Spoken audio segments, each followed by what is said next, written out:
Allah Ta'ala tidak pernah memanggil kepada kekasihnya ialah baginda Nabi SAW dengan panggilan namanya belaka. Ada di dalam Al-Quran 3 ayat, cuma itu khobar, bukan panggilan.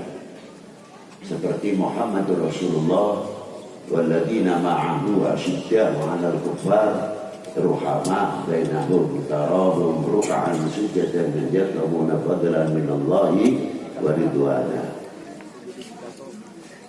Ada lagi wa ma Muhammadun illa rasul, itu pun khobar, bukan panggilan. Tapi yang Allah Ta'ala memanggil kepada kekasihnya langsung dengan gelar-gelarnya. Seperti ya ayyuhan nabi, ya ayyuhan rasul, ya mudaththir, ya muzammil, Yasin, Toha, dan lain sebagainya. Asma'un Nabi ada 201 nama Nabi baginda Nabi SAW. Kalau kita mau memahami, ternyata panggilan itu pendidikan untuk kita semuanya supaya tidak jadi orang yang menyepelekan di antara sesama kita. Karena panggilan itu adalah mengangkat kewibawaan yang memanggil.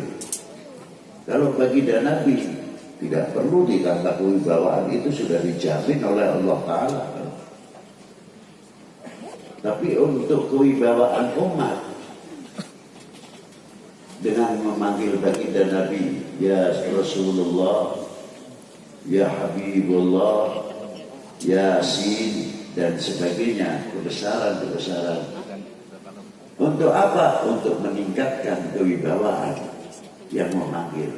Contoh yang ringan, ada seorang RT yang dipilih oleh lingkungannya sudah menjadi RT walaupun umurnya masih muda. Berarti di lingkungannya dituakan. Apalagi kepala desa walaupun masih muda sudah dituakan menjadi bapak sedesa. Kalau kita ini kurang memberi contoh kepada publik, karena kita itu merasa punya makom, punya kedudukan, punya wibawa, umur lebih tua, memanggil RT-nya enak saja. T, RT, W, RW, itu kumuna, itu kepala desa. Umpamanya siapa namanya Fulan, Fulan mau kemana? Contoh kurang baik akan dilihat. Berarti orang itu tidak bisa menghargai pemberian Allah Subhanahu wa Ta'ala kepada kepala desanya. Anugerah yang didapati kepala desa mendapat titel kepala desa dari masyarakat. Tapi kalau memanggil walaupun umurnya sudah lebih jauh lebih tua, Bapak kemana, Bapak kepala desa, mau kemana, atau Pak Bu, Pak Lurah. Kalau anak-anak masih muda, nak lurah atau nak camat, lebih panggil lagi Mas Camat, Mas Lurah. Tidak. Orang yang melihat, yang memanggil umurnya lebih tua akan menjadi contoh kepada regenerasi muda. Tuh yang tua saja memanggil Pak Kuwu tidak sembarangan, memanggil Pak Camat tidak sembarangan. Mak, dari mana? Pak Camatnya tidak apa-apa, tapi yang memanggil jatuh. Apa? Dianggap ini orang kurang sopan.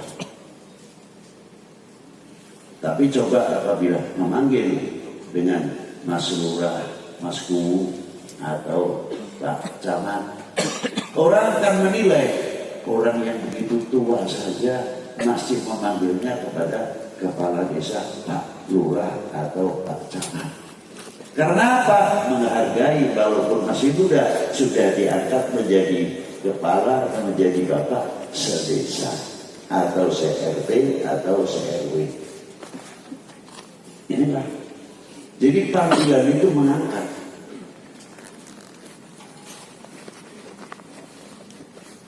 Lain daripada itu, panggilan-panggilan tersebut kembali kepada Allah Subhanahu wa taala.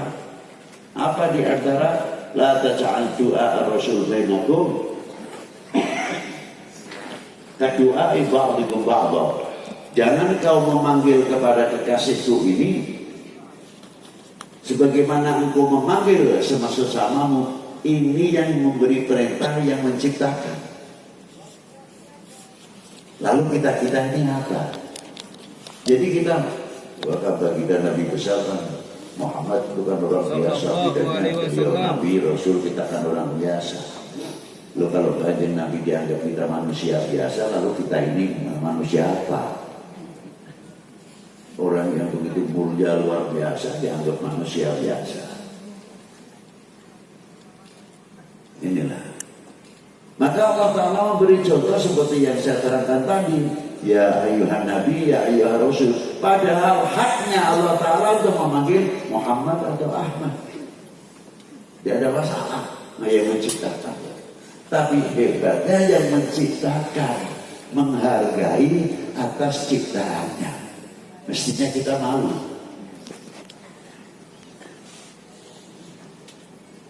Dan baginda Nabi SAW begitu diturunkan saja sudah disifati oleh Allah Ta'ala. Laqad ja'akum rasulun min anfusikum azizun alaihi ma anittum harisun alaikum bil mu'minina raufur rahim.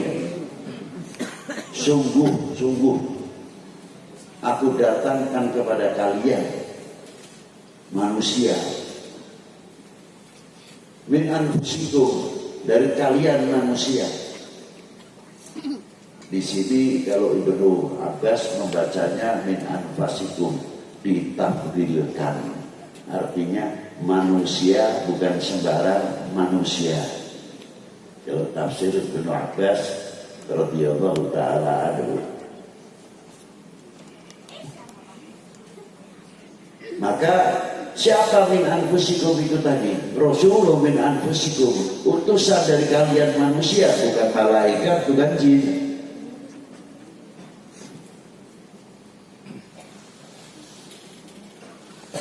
Sifatnya seperti apa? Yang menciptakan, yang memberikan sifat azizun.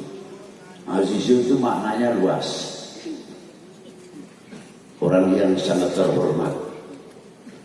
Azizun, orang yang mulia.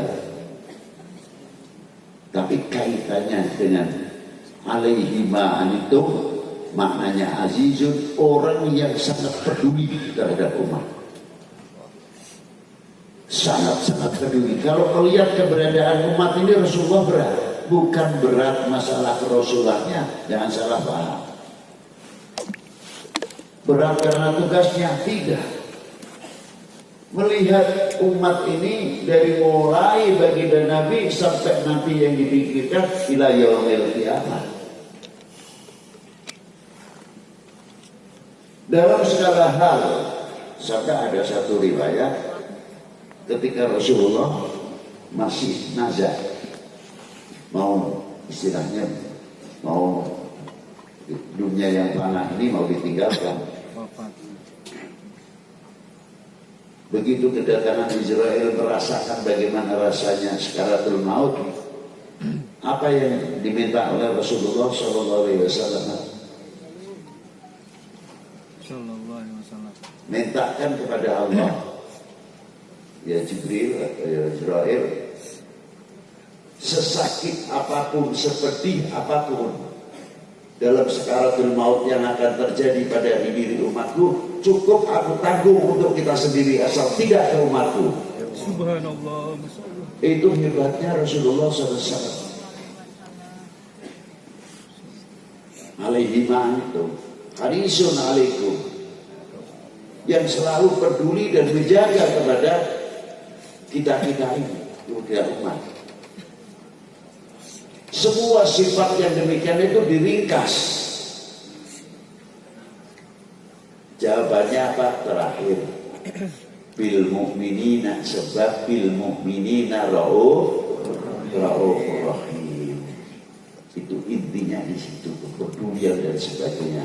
Tapi terkadang saya bertanya, sekarang yang bisa membawa azizun alaihi ma anittum itu siapa sekarang?